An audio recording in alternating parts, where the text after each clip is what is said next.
What's up, everybody? This is Gina Ifoe, the African superstar. I have a very special guest with us today. You can tell the background's a little different because I have been persuaded in a different location while I enjoy my break with lovely Lunga. Hi. So for those of you that watch the channel, you probably heard me mention Lunga on several videos. This is one of my very good friends and a colleague here at work. We got the pleasure of having lunch together and we were having a chat. And today's subject is why we prefer to frequent Africa as a holiday destination. So Lunga, let the African Superstar family know a little bit about you. What are your origins? What's your background? Okay. I am a South African woman, a great mix, half from Zulu, half from Xhosa. I live in the UK, have done for the last probably nearly 30 years or just over 30 years. So I came here when I'm not giving away everything. Yeah, she's not giving away the age. It doesn't matter. Black don't crack, because you wouldn't imagine, she looks like a baby. She's so soft and tender and sweetie. So Lunga, as far as African destinations, where are some places that you visited so far? Okay, I'm definitely a home girl, so I'll go home a lot. Okay. I've been to Ethiopia a couple of times because a friend of mine kind of made the move over there. I frequent Morocco a lot. I'm probably there 4 times a year. I've been to the Gambia, and I think that's about it for Africa. Okay. And so my thing has always been, I'm going back to Africa, so I'm going to travel Africa when I get home. Okay. But there's been a turnaround in that because I don't necessarily want to go back to South Africa, but I want to live somewhere else in Africa. So the mission now is to try and visit as many places on the continent to find my place. So that is why I prefer to travel to Africa. To Africa in general. Okay. And the reason why I go to Morocco about 4 times a year, because it's really cheap. It probably costs about 50 to 60 quid for a return ticket, 50 to 60 pounds. So you can kind of like get a train ticket to Manchester or something like that. Wow. So instead of like going out on nights out or having meals and stuff like that, I just look at it like I can just put my money together and go have a nice holiday. Be on the continent, because as long as I'm on the continent, I'm happy. It's all good. So if I can get to Morocco for like 50, 60 quid, why not be there like 3-4 times a year so I can just connect? And as long as I'm on the continent, it just brings life to me. So Lunga, now you as a South African lady and someone in the diaspora, because now we live in the UK together, how do they receive you when you go to various countries? Have you had, have they made a big deal that, oh, you're a South African, you don't belong here, Never. Everyone always is always really gracious, welcoming, Mama Africa, especially when you tell them where you're from. So it's always Mandela, Bafana, Bafana. It just goes on and on. So everyone's happy to see people from other parts of the continent. Isn't it? That's the truth. Because people who are other Africans don't necessarily go to other African countries. That's very true. Only go there to work. Yeah. And that's it. But no one's there chilling. Everyone wants to go abroad. I know. And so what do you have, because we do actually have some South Africans and Southern Africans on this channel, people from Zimbabwe, people from Zambia.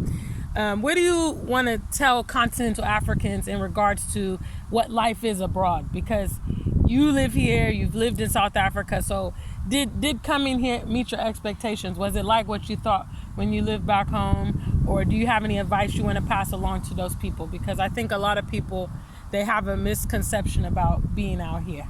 Okay, I didn't have any expectations about being here because it was never a thing that was in my remit.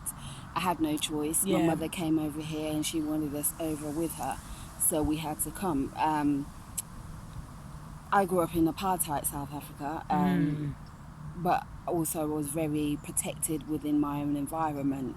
I never came across, apart from just protesting in school, boycotting school, because that's when they wanted to basically take away all our indigenous languages in school. Wow. So the ANC youth movement kind of came up and we were always demonstrating, and it was a kind of a bit of a time where it was really rough.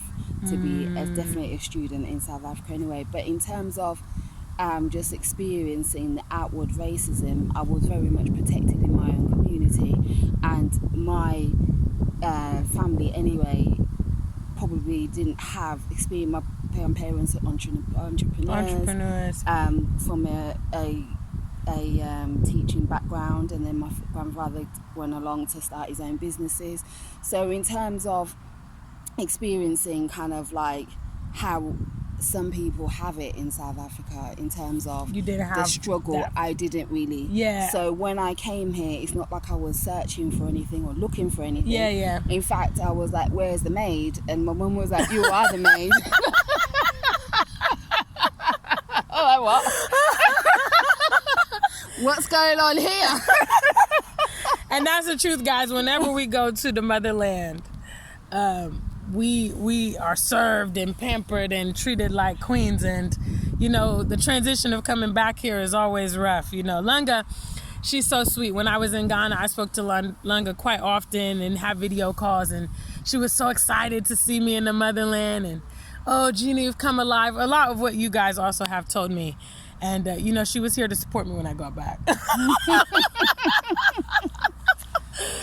So we preferred to go to Africa for many reasons. Lunga talked a lot about, you know, obviously the cost is very affordable. I tell you guys often here, with us being in Europe and being, you know, in the UK, we do have access to low fares and stuff like that. But when you come from Western countries and you go to African nations, you get a good value for your currency. So, you know, that's always really attractive.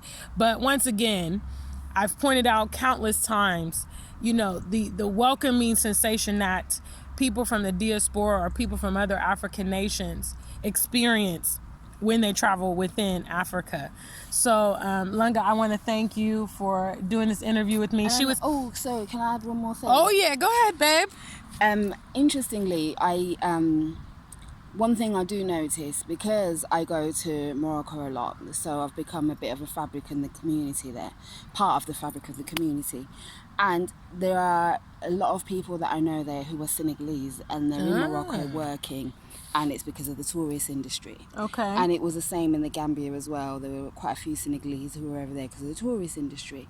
And one thing I did notice, even though in Morocco they're under the Arabic regime, which is probably not too different to how it is here, probably even worse, because when they're in those Arab countries, basically they're not trying to get paid. They're not trying to pay them. Oh, wow, so really? People are working and not getting paid. And yeah, it's deep, and the kind of racism that they suffer is probably worse than here. Wow. But what I have noticed is that their spirit stays intact because they're still on the motherland. Yeah, they're still happy. You know what I mean? They get by. They get by, and they still have that positivity. And I noticed that in terms of the difference of people that come from Africa here to work and how it kills who they are. I see so many Africans throughout Europe, not just Britain, France, Italy, Spain. I've travelled through Europe, and it kills something within us, especially our men. But when girl, Lunga, you guys are spending just a moment with Lunga, but you can probably tell why I love Lunga, because she's so intelligent and articulate, and she's just like so potent. You know, from the day I met her, I was like, oh my God, this is my buddy. And I'm a bit nervous as well. Yeah, she's a bit nervous. Yeah, she hesitantly did this interview with me today, so I'm very, very grateful. But you know, she's done really well.